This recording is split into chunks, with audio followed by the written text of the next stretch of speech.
Hello and welcome back to another episode of the True Crime Cocktail Hour, your little weekly 15 minutes treat after a tough week of work. And I don't know about you, but I feel like it's time for us to sit down and relax for a second. You can also have a drink with me if you like, and while we're at it, I might as well tell you about a mysterious true crime case. For today's episode, we're going to my personal paradise, the Colma Lake in Italy. Look at this.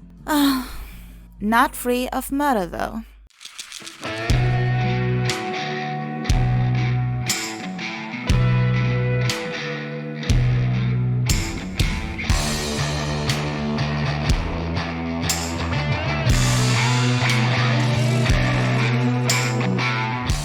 Speaking of which, this is the Villa d'Este, a luxury hotel that opened its doors in 1873. It's still there today, and you can spend a night for the super trooper balls to the walls price of only $700 a night. Yeah. But this luxury hotel also has a very big ballroom where all kinds of luxury events take place. For example, on the 15th of September 1948, the Italian crème de la crème has gathered in these four walls of the ballroom that very evening.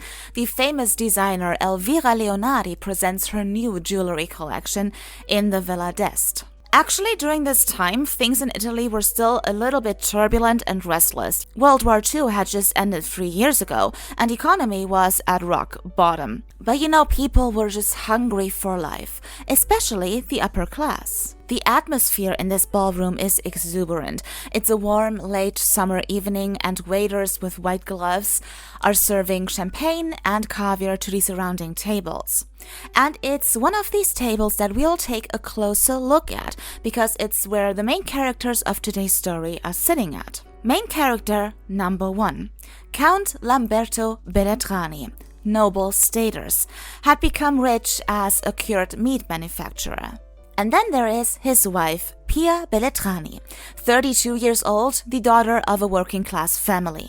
And then we have Carlo Zacchi, silk fabric manufacturer, married to a former Austrian dancer, 3 daughters, known privately as the Playboy of Italy. And speaking of which, the woman sitting right next to him is Mimi, and she's his girlfriend. Yeah. And then last but not least, we have the photographer Gian Colombo. He has no idea that he's about to take the picture of his life that very evening. At 2 a.m. in the morning, the party slowly dies down and the first people go home. There are just a couple of guests still standing at the bar. And then suddenly, the sound of a gunshot rings through the halls of this ballroom. And Carlo Zacchi, the Playboy of Italy, grabs his chest and collapses dead on the floor. There is a minute of silence. Everyone is shocked and looking over to the person who had just fired this gunshot. Pia Bellentani. Pia Bellentani was born Pia Caroselli on the 29th of January 1916 in the province of Aquila. She is the youngest of 6 children, but 3 of her siblings died very early as children due to various illnesses. Now, Pia's parents were really hard workers. Back in the days, they really wanted to offer a better life to their children, and her parents were always very eager about stepping up into the upper class. And Pia is supposed to be the bearer of hope in their plan. She is the ticket to nobility. Pia is very charming, she is very good looking, probably one of the reasons why her parents sent her all the way over to this nun school, where she was supposed to learn manners, taking care of the household, languages, and, French art history. And then, at the age of 20, Pia gets engaged to a provincial lawyer, and Pia is thrilled. She's really in love with this man, and he will be the one who will finally make her this high society lady. But her mother does not approve of him.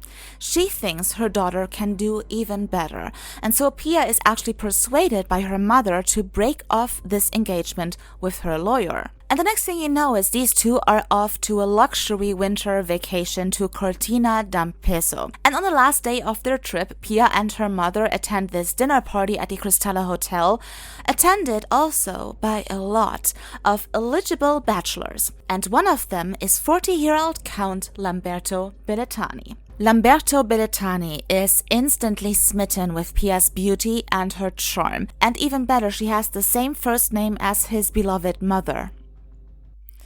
Oy. So even though Pia and her mother are long gone, Lamberto just can't get her out of his head, and he puts all the levers in motion to find her again. So one day he talks about this to a bank employee, and this bank employee actually came from the same town as Pia, and he knew her. And so Lamberto eventually found her address, and one day stood on her doorstep with an engagement ring.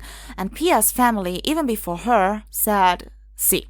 The wedding takes place in July of 1938, and after that the couple moves over to Como at the Como Lake. But this marriage did not turn out as Pia had imagined. For starters, her husband always carries this 9mm gun with him at all times to protect himself from thieves and the Italian mafia. He's always away on business. Pia does love him, but she is not in love. You know what I'm saying? And the biggest problem for her is this lack of passion. You gotta know, Pia is very, very passionate about reading all these romantic novels, you know?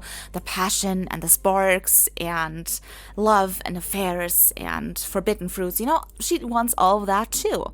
However, her marriage is more like a partnership of convenience. Now, fatally, she met Carlo Sacchi in 1940. And Carlo Sacchi is quite the opposite of her husband Lamberto.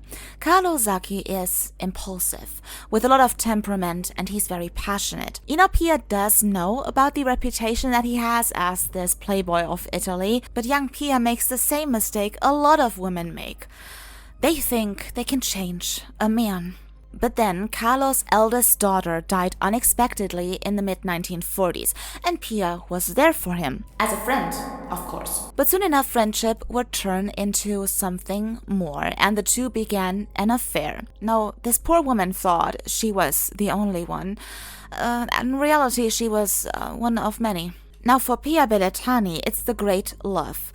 For Carlo Sacchi, it's more of a way to kill time during the Second World War. It is assumed that her husband Lamberto knew about this affair, but he was never really a man who cared much for drama. He was barely at home anyway, and so it's assumed that Lamberto actually knew that this affair would be rather short-lived. And it seemed like he should be right, because once the war was over, Carlo Sacchi started traveling for work again, and he spent most of his free time in other people's marital beds, so to speak. You know, therefore there's not much time left for Pia. And Pia, like every time he comes back home, gives him these over-dramatic, hysterical scenes of jealousy.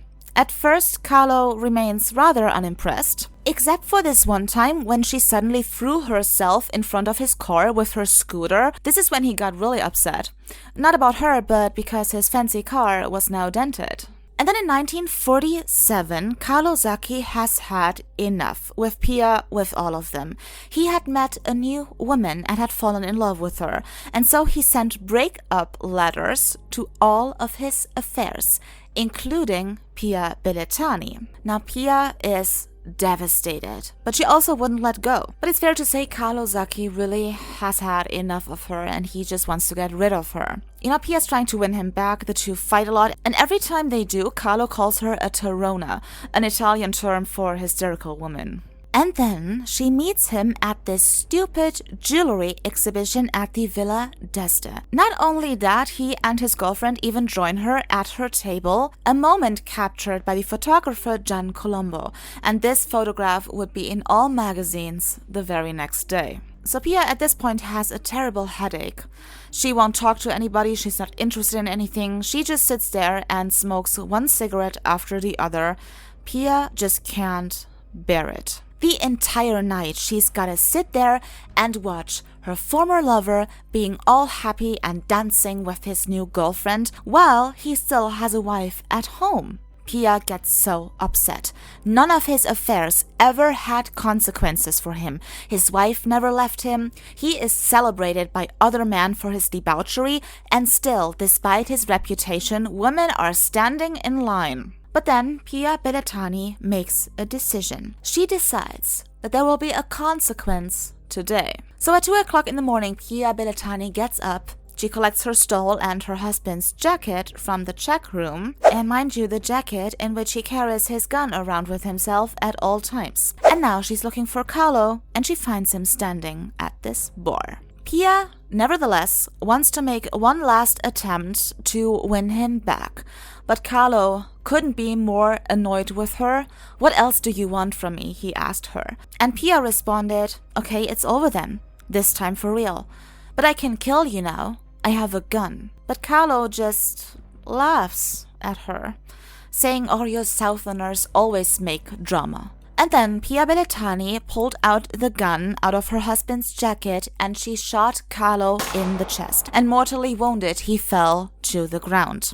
Now there is a moment of silence and everyone is staring at Pia, who suddenly holds the gun to her head and pulls the trigger. But her husband had just put one bullet in the barrel, the bullet that was now stuck in Carlo Sacchi's chest. And Pia just starts crying. She is so hysterical, repeating over and over again that she just wants to die. And while all of that is happening, her husband, Lamberto Bellentani, was standing right next to her and just watched everything. And now his wife is crying on the floor, being all over dramatic, and eventually he had enough of it. And so he got up and he walked over to his wife. Without a word, he took the gun out of her hand and he slapped her across the face.